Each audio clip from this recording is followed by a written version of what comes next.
Hey guys, here to finish up my TED Talk. And the reason I chose this picture is kind of the background for my TED Talk. Kind of shows that hey, we did it. We read through these books, but not even that.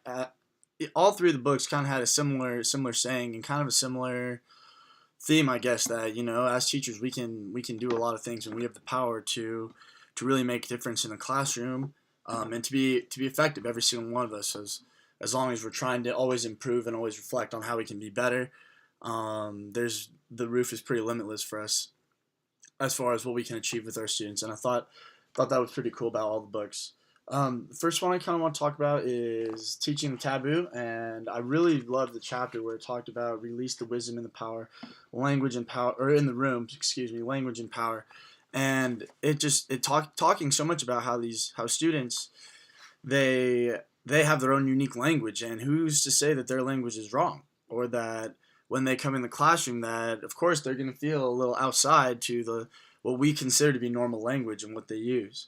um, and to be honest, I noticed that a lot in my class, at my school I teach at, and I always wondered, like, well, okay, they still know the words, like they're using maybe their own language, but they understand the concept, and so that's always kind of fascinated me the way that kids can code switch, and why we don't tell kids about code switching and how their what their language is really right. But then it's cool because this chapter kind of goes into code switching and kind of teaching kids about, hey, like, you can go back and forth. There are all these different words for the same term, and you can the way that you use those words really almost stifles you, I guess, in society, and helping students realize that there's a huge discourse, and why is there that discourse between the language that we use. I think would be really interesting and something that, yeah, definitely all students should know about.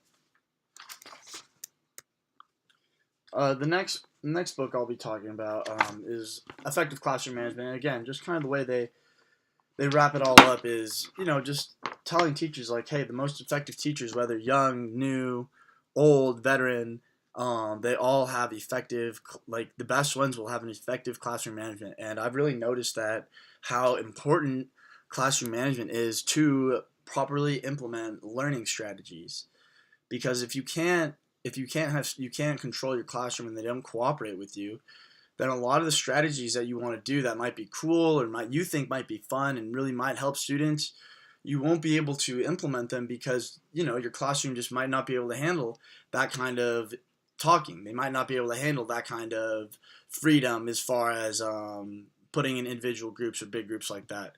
So the chapter really just kind of goes over, well, the last, what all the chapters were about, and essentially how all the best teachers are going to have a really effective classroom management down.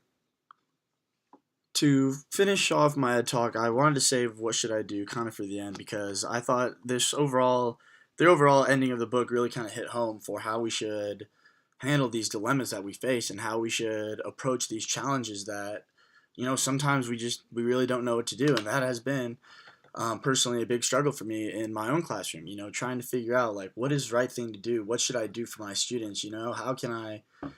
How can I be fair, be consistent, but also do what I think is best for my students and not what is right. And that's what the end of the chapter was all about, or the end what the last chapter in What Should I Do was all about. What is best for students and what is right for students. And in my opinion, I think we have to do what's best for our students. What is going to be best for them in the long term? Are they gonna if it's failing a student who is turning in late work because they have troubles at home going to really benefit them? No, it's not.